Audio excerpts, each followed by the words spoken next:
They say that in the tunnels under France, the silence was more dangerous than the shells. In the dark, you realize that everything you thought mattered, God, country, law, it's all just noise.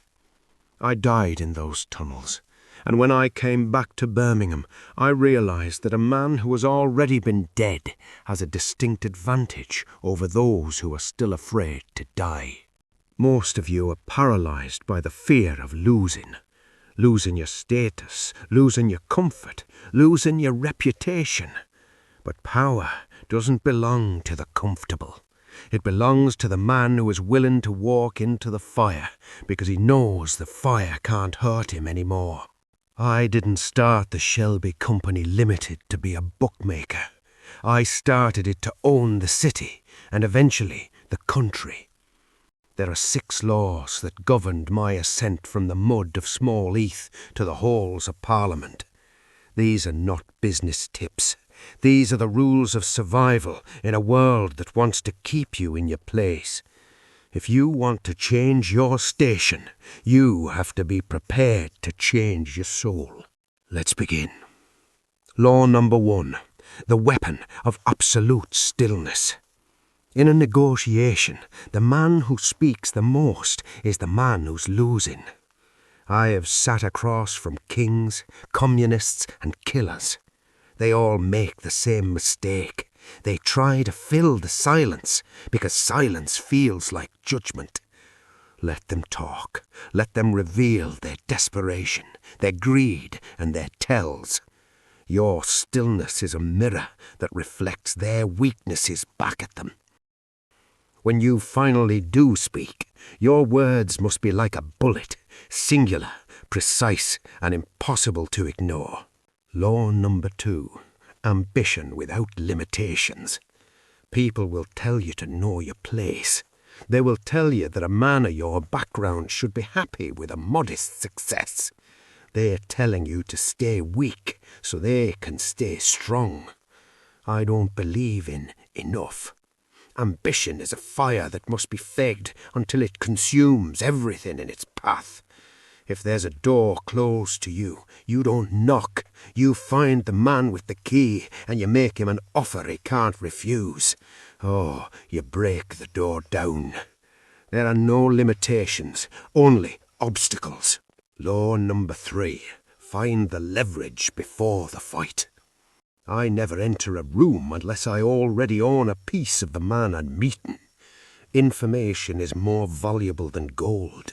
Before you strike, you find out what your enemy loves, what he hides, and what he owes. You don't win a war on the battlefield. You win it in the ledges and the whispers of the street. Leverage is the only currency that never devalues. When you hold a man's future in your hand, he becomes your most loyal servant. Law number 4. The discipline of the family. Loyalty is absolute. An empire is only as strong as the circle that guards it. In the Peaky Blinders, loyalty isn't a suggestion, it's a requirement for breathing. You must build a team that is bound by blood or by a shared destiny. But as the leader, you must be the one who carries the heavy burden of the final decision. You listen to your family, you hear their grievances, but you alone decide the direction. A leader without a loyal inner circle is just a target waiting for a bullet. Law number 5. The transition to legitimacy. A criminal enterprise has a ceiling. To achieve true, untouchable power, you must move into the light. You take the money from the streets and you buy the factories, the charities, and the politicians. You become respectable. Not because you care about being good, but because the law is the most powerful shield a man can own. Once you are part of the system, you can rob the world from behind a desk instead of a mask.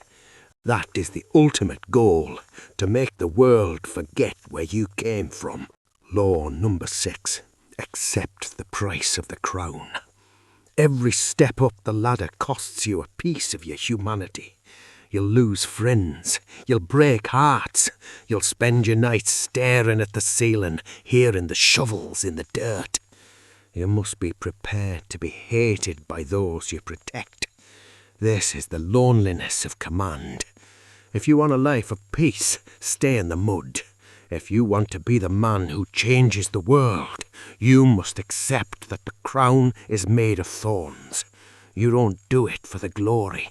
You do it because you're the only one who can.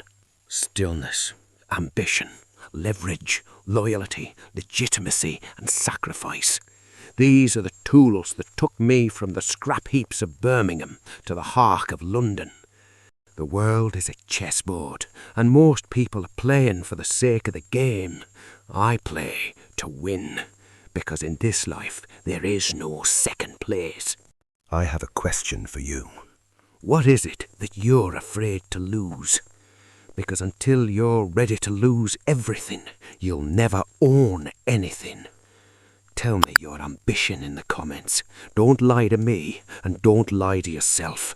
And subscribe by order of the Peaky Blinders.